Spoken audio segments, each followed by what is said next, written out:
আসসালামু আলাইকুম বন্ধুরা, এ ধরনের দৃশ্য ড্রয়িং করতে চান? ভিডিওটির প্রথম থেকে শেষ পর্যন্ত দেখতে থাকো এবং খুব সহজে শিখে নাও এই ধরনের ড্রয়িং। চলো তাহলে শুরু করি, দেখতে থাকো। আর ভিডিওটি যদি ভালো লেগে থাকে তাহলে please like, comment, share and subscribe করে পাশে থেকো। এবং তিনটে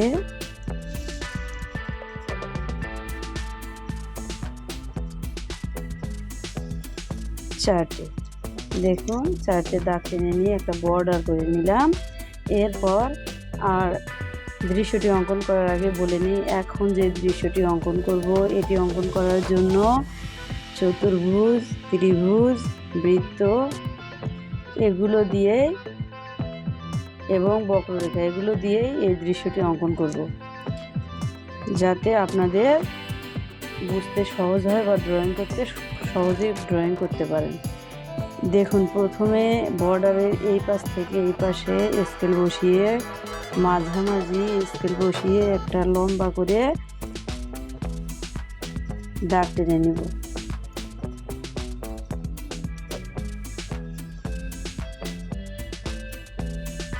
এরপর ত্রিভুজ দিয়ে তিনটি পাহাড় এঁকে নেব। ত্রিভুজ এরকম করে এখান থেকে ধরে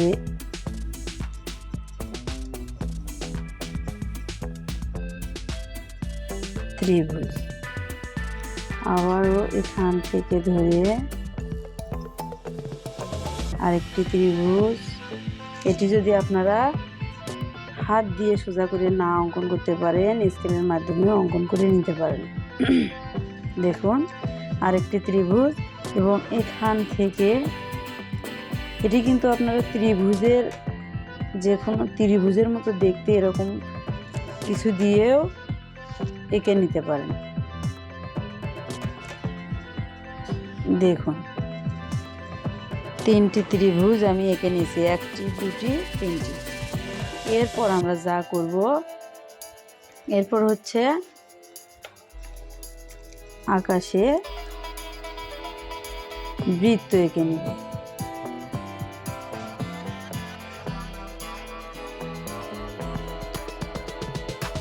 এরকম করে একটা বৃত্ত এঁকে নিব। এরপর নিচে একটা চতুর্ভুজ এঁকে নিব।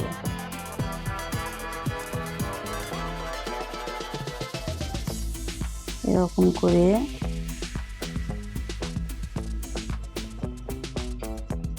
এখান থেকে এখানে,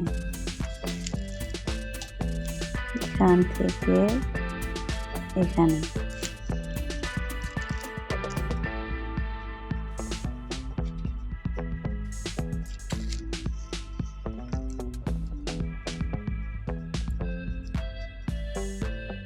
আমার নিচের অংশটা একটু মাথা বের হয়ে গেছে, সমস্যা নেই। এটা দেখুন, এই তো চতুর্ভুজ এঁকে নিয়েছি এবং এরপর এখন আবারও একটি চতুর্ভুজ নিচে লম্বা চতুর্ভুজ এঁকে নেব।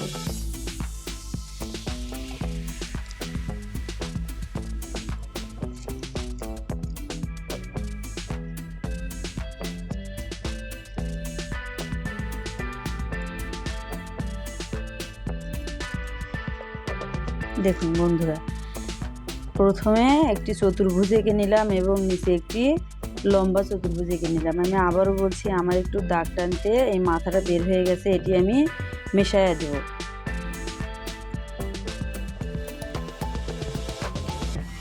বন্ধুরা, এরপর দেখুন আমরা উপরে একটি ত্রিভুজ এঁকে নিব।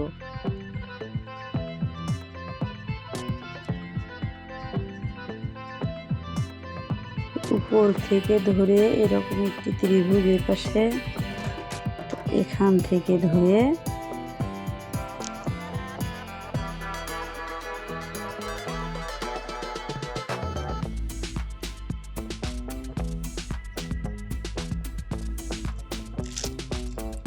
এখান থেকে ধরে এখানে, দেখুন একটি ত্রিভুজ এঁকে নিয়েছি। এখন এই মাথার সঙ্গে এই মাথা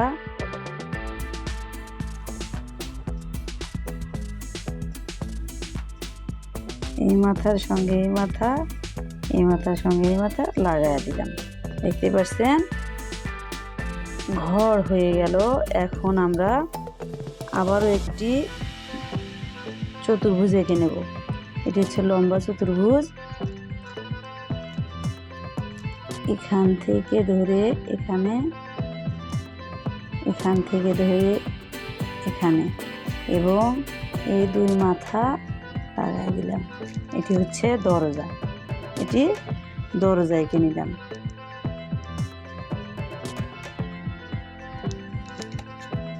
এরপর এই পাশে একটি জানালা, বৃত্ত দিয়ে একটি জানালা, এ পাশে আরেকটি জানালা ত্রিভুজ দিয়ে। আমি আগেই বলেছি এখানে এই যে দৃশ্যগুলো ড্রয়িং করব সবগুলো হচ্ছে ত্রিভুজ, চতুর্ভুজ এবং বৃত্ত আর হচ্ছে বক্ররেখা দিয়ে।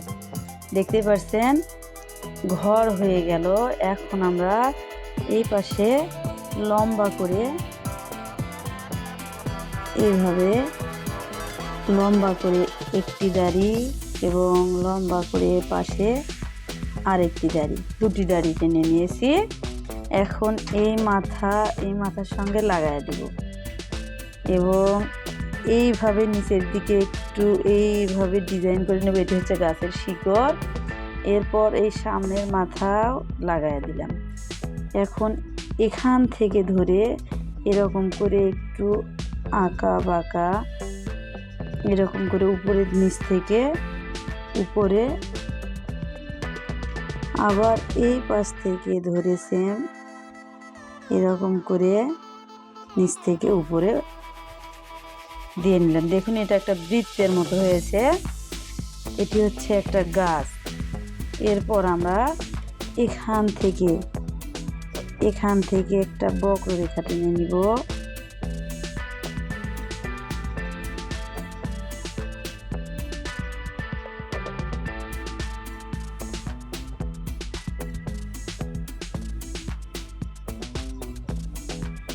এখানে লাগাই দিব। এরপরে বক্ররেখাটা হচ্ছে ডাবল করে দিব।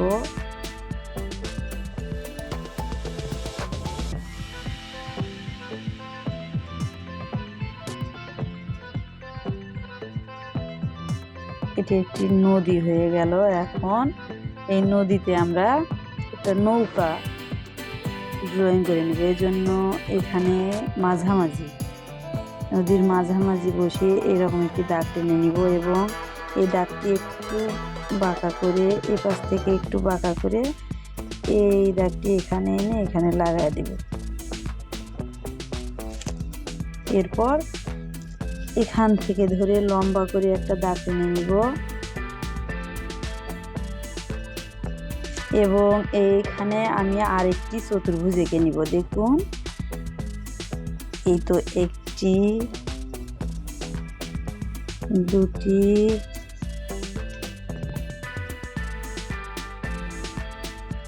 তিনটি। এই তো চতুর্ভুজ হয়ে গেল। দেখুন এটা নৌকা হয়ে গেল।